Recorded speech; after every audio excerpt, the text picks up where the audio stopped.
నమస్కారం. న్యూస్ 9 తెలుగు వార్తలకి స్వాగతం. డబ్బులిస్తే రాజీనామా, సత్యవేడు రాజకీయాల్లో ఖర్చు చిచ్చు.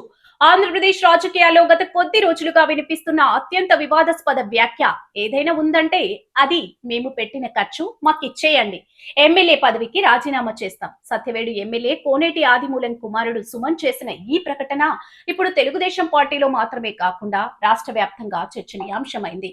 ఒక ప్రజాప్రతినిధి కుమారుడు నేరుగా ఎన్నికల ఖర్చు గురించి సీటు క్రయ విక్రయాల తరహాలో మాట్లాడడం రాజకీయ వర్గాలను విస్మయానికి గురిచేసింది. అసలు వివాదం ఏంటి? సత్యవేడు నియోజకవర్గంలో ఇటీవల జరిగిన రాజకీయ పరిణామాలు, పార్టీలో నెలకొన్న వర్గపోరు ఈ వివాదానికి మూల బిందువు. ఎమ్మెల్యే ఆదిమూలం వర్గానికి పార్టీలోని మరో వర్గానికి మధ్య పచ్చగడ్డి వేస్తే బగ్గుమనే పరిస్థితి నెలకొంది. ఈ క్రమంలోనే సుమన్ తన ఆవేదనను, ఆగ్రహాన్ని మీడియా ముందు వెళ్లగక్కారు. మేము ఎన్నికల్లో భారీగా ఖర్చు పెట్టి గెలిచాం. ఆ డబ్బులు మాకు తిరిగి ఇచ్చేస్తే ఈ క్షణమే ఎమ్మెల్యే పదవికి రాజీనామా చేస్తామని సుమన్ అనడం రాజకీయాలను ఒక వ్యాపార కోణంలో చూపిస్తుంది. ఎస్సీ రిజర్వ్డ్ నియోజకవర్గమైన సత్యవేడులో ఒక అగ్రవర్ణ వ్యక్తిని ఇన్ఛార్జిగా ఎలా నియమిస్తారని ఆయన ప్రశ్నించారు. ఒక దళిత ఆత్మ గౌరవానికి సంబంధించిన అంశమని ఆయన వాదిస్తున్నారు.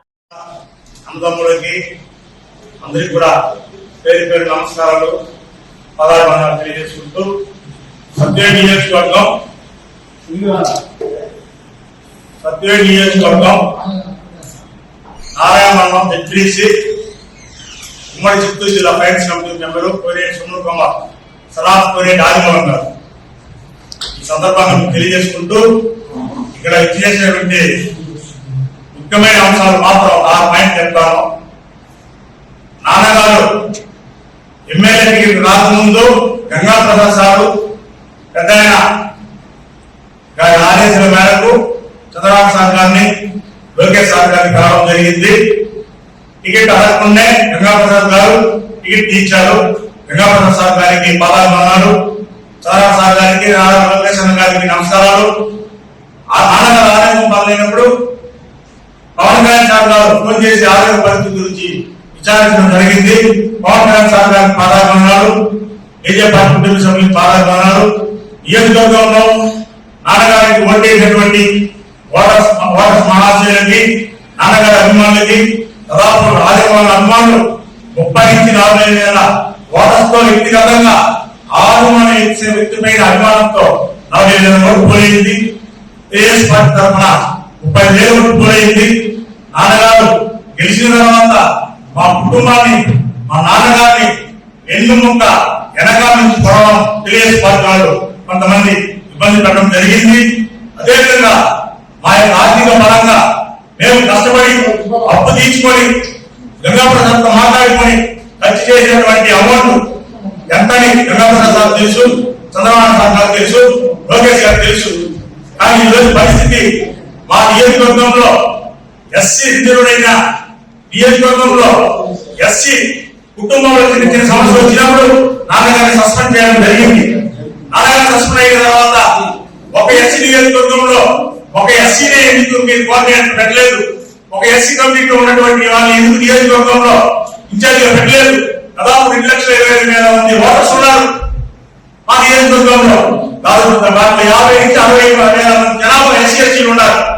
మా దళితుల కాన్స్టిట్యూన్స్ లో ఎందుకు మీరు చంద్రబాబు గారు, లోకేష్ గారు మీరు ఎందుకు మా ఎస్సీ నియోజకవర్గంలో ఎస్సీ కమిటీ పెట్టలేదు? ఈ సందర్భంగా లోకేష్ గారికి, చంద్రబాబు సార్ గారికి తెలియజేసుకుంటూ, అదేవిధంగా ఈ రోజు నియోజకవర్గం పరిస్థితి ఎలా ఉందంటే, ఒక సిఐ గారు సిఐ పని ప్రభుత్వం యొక్క అధికారిగా ఉండకుండా రాజకీయంగా అతను ఇసుక మాఫియా, గ్రామ మాఫియా, దాదాపు చెన్నైకి దగ్గర లోడింగ్ పిచ్చర్పూర్ నుంచి 50 నుంచి 60 ఇసుక ప్రతిరోజు పంపించడం జరిగింది.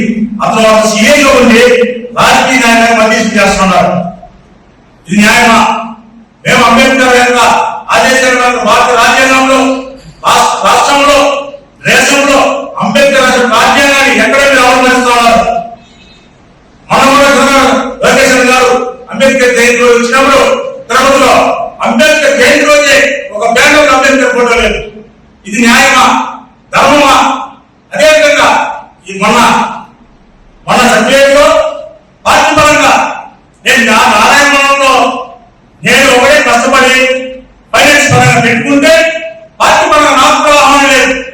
2-3 రోజులు ఆనందం లేదు, 2 రోజులు కూడా ఆనందం కావాలా. రిలయన్స్ పార్టీకి గెలిచినందుకు మాకు వెన్నుముక్కని పరుస్తా ఉన్నారు. మీరు వచ్చేవాళ్ళు నేరుగా ఇక్కడ కాల్చండి, ఇక్కడ పొడవండి, ఇక్కడ చంపండి. మా నాన్నగారికి హార్ట్ పేషెంట్. అందువల్ల నేను ఏం చెప్తున్నా అంటే మీరు దోచుకున్నా ఏమైనా చేసుకోండి, మేము పెట్టేటువంటి ఖర్చుల్ని గౌరవంగా వచ్చే బుధవారం లోపల గంగాప్రసాద్ దగ్గర చేర్చండి. మేము అప్పు తీసుకొని ఇల్లు మా అందరికీ మాకు వచ్చేటువంటి సాయం చేసినటువంటి అప్పు తీసుకోము. గతంలో 40,000 మెజార్టీతో ఆదిమూలన్న గారు గెలిచారు. అప్పుడు కూడా మేము అప్పు ఇచ్చేసినాం. ఎక్కడ ఎవరికి మోసం చేయము. మా కుటుంబంలో లేదు. ఈ రోజు కూడా ఏం చెప్తున్నానంటే చంద్రబాబు సార్ గారికి, లోకేష్ గారికి ఒకే ఒక విషయం చెప్తున్నాను. మేము పెట్టిన డబ్బులు ఖర్చులు మాది కాదు, మా అప్పుడు దాన్ని తీసుకొని వచ్చి మీరు 1 వారం లోపల గంగాప్రసాద్ సార్ దగ్గర మీరు జమ చేస్తే ఎమ్మెల్యే పని కూడా రాజీనామా చేస్తామని ఈ సందర్భంగా తెలియజేసుకుంటున్నాం. మా నాన్నగారు వయసు 75 సంవత్సరాలు, హార్ట్ పేషెంట్. మేము ఏ విధంగా సంతోషం లేదు. గెలిచిన దానికి లాభమా నష్టమా? గౌరవం లేనప్పుడు ఈ పదవి ఎందుకు? గౌరవం లేనప్పుడు రాజ్యాంగంలో ఈ పదవి ఎందుకు? పార్టీలో మాకు ఇది ఏం గౌరవం ఉంది? నాన్నగారు చిన్న తప్పు చేస్తే కూడా మీరు కుటుంబంలో తప్పు కాబట్టి తప్పైన తప్పే మీకు ఎవరు చేయడం లేదు. రాష్ట్రంలో ఎన్ని మంది చేశారు? వాళ్ళు సస్పెండ్ చేశారు. మీరు పెద్దలకు ఒక న్యాయం, దళితులకు ఒక న్యాయమా? చంద్రబాబు సార్ సైట్ పోషన్ చేస్తున్నాను, లోకేష్ సైట్ పోషన్. వాళ్ళు ఒక న్యాయం, మా ఒక న్యాయమా? వాళ్ళు ఏం చేశారు? మీరు వాళ్ళు సస్పెండ్ చేశారా? కనీసం పార్టీలో గెలిచినప్పుడు ఆదాయం విషయం వచ్చిందా? సత్యం నియోజకవర్గంలో మన మీటింగ్ పెట్టారు. సంఘటన కూడా మొన్నే, కానీ ఎందుకంటే పిలవలేదు. అదేవిధంగా రేపు కూడా నాన్నగారు ఏం చేస్తారు? మా డబ్బులు మాకు జమ చేసేయండి, మేము డబ్బులు అప్పు తీసుకుంటాము. రిజర్వేషన్ వేసేయండి కూడా మీరు ఎవరైనా పెట్టుకోండి. పోలీసులు పెట్టుకుంటారా, రెడ్డి పెట్టుకుంటారా, ఒట్టోళ్ళు పెట్టుకుంటారా, ఎవరైనా పెట్టుకోండి. ప్రభుత్వం మందే కదా. స్థానిక సిఐ ఇసుక, గ్రావెల్ అక్రమ రవాణాకు సహకరిస్తున్నారని, సత్యవేడులో రాజ్యాంగం అమలు కావడం లేదని సుమన్ తీవ్ర ఆరోపణలు చేశారు. తన తండ్రిపై సొంత పార్టీ వారే కుట్రలు చేస్తున్నారని, గౌరవం లేని చోట ఉండటం కంటే బయటికి రావడం మేలని ఆయన అభిప్రాయపడ్డారు. ఇది ప్రజాస్వామ్యానికే సవాలా? సాధారణంగా రాజకీయాల్లో విభేదాలు సహజం. కానీ ఒక ఎమ్మెల్యే కుమారుడు ఖర్చు పెట్టిన డబ్బులు ఇచ్చేయండి అని బహిరంగంగా డిమాండ్ చేయడం భయంకరమైన సాంప్రదాయానికి తెరలేపినట్లవుతుంది. ప్రజలు ఓట్లేసి గెలిపించిన పదవిని పెట్టిన పెట్టుబడితో పోల్చడం ఓటరును అవమానించడమే. కూటమి ప్రభుత్వం అధికారంలో ఉన్న సమయంలో ఇలాంటి వ్యాఖ్యలు పార్టీ క్రమశిక్షణను ప్రశ్నార్థకం చేస్తాయి. పార్టీలో జరుగుతున్న అంతర్గత పోరుకు, దళిత ఎమ్మెల్యేపై వేధింపులు అనే రంగు పులమడం ద్వారా సానుభూతి పొందే ప్రయత్నం చేస్తున్నట్లు కనిపిస్తుంది. సత్యవేడు వివాదం కేవలం ఒక నియోజకవర్గానికే పరిమితం కాదు.